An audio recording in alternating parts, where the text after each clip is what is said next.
السلام علیکم ورحمۃ اللہ وبرکاتہ۔ محترم ناظرین، امید ہے آپ سب خیریت سے ہوں گے۔ اللہ تبارک و تعالی آپ لوگوں کو اسی طرح خوشحال رکھے۔ سرور کائنات صلی اللہ تعالی علیہ وآلہ وسلم کے صدقہ و طفیل میں آپ تمام مسلمان بھائیوں کی تمام پریشانیوں کو رب تبارک و تعالی دور فرمائے، آمین۔ دوستو، آج ہم گفتگو کرنے والے ہیں اسی موضوع پر جس پر ہم کل کر رہے تھے کہ کیا حدیث شریف کے اندر محفل میلاد کا ثبوت موجود ہے۔ آج بھی ہم اسی ٹاپک پر گفتگو کریں گے، تو چلیے شروع کرتے ہیں۔ مزید ویڈیوز پانے کے لیے ہمارے چینل کو سبسکرائب کریں اور بیل آئیکن کو پریس ضرور کریں۔ حضور نبی کریم صلی اللہ تعالی علیہ وآلہ وسلم اکثر پیر کے دن روزہ رکھتے تھے۔ کسی نے پوچھا، یا رسول اللہ، یہ آپ کیا کرتے ہیں؟ تو سرور کائنات صلی اللہ تعالی علیہ وآلہ وسلم نے ارشاد فرمایا کہ میں اس دن پیدا ہوا ہوں اور اسی دن مجھ پر قرآن پاک بھی نازل ہوا ہے۔ تو یعنی جس دن سرور کائنات صلی اللہ تعالی علیہ وآلہ وسلم اس دنیا کے اندر جلوہ گر ہوئے، وہ دن بھی پیر کا تھا، اور جس دن آپ پر قرآن پاک مکمل نازل ہوا وہ بھی دن پیر کا ہی تھا۔ معلوم ہوا کہ میلاد کی مسرت اور نزول قرآن کی مسرت خود حضور نبی کریم صلی اللہ تعالی علیہ وآلہ وسلم نے فرمائی ہے۔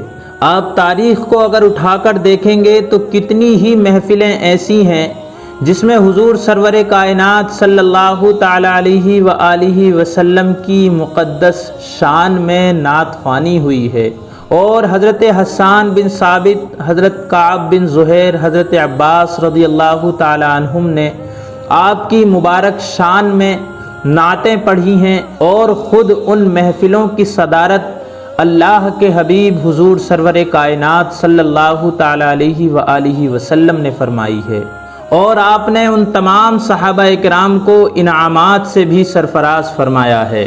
کیا یہ محفلیں میلاد نہیں ہیں؟ اور اگر میلاد نہیں ہیں تو پھر اور کون سی محفل میلاد ہوتی ہے؟ امی جان سیدہ عائشہ صدیقہ رضی اللہ تعالی عنہا فرماتی ہیں کہ حضور سرور کائنات صلی اللہ تعالی علیہ وآلہ وسلم اور میرے والد ماجد حضرت سیدنا ابو بکر صدیق رضی اللہ تعالی عنہ اکثر اپنے میلاد کا ذکر فرمایا کرتے تھے۔ امام ہیشمی رحمۃ اللہ علیہ اس حدیث مبارک کے تعلق سے فرماتے ہیں کہ یہ روایت حسن ہے، اور تعصب سے بالا تر ہو کر اگر اس روایت کو دیکھا جائے تو یہ میلاد کی حقانیت کو صریح طور پر بیان کرتی ہے۔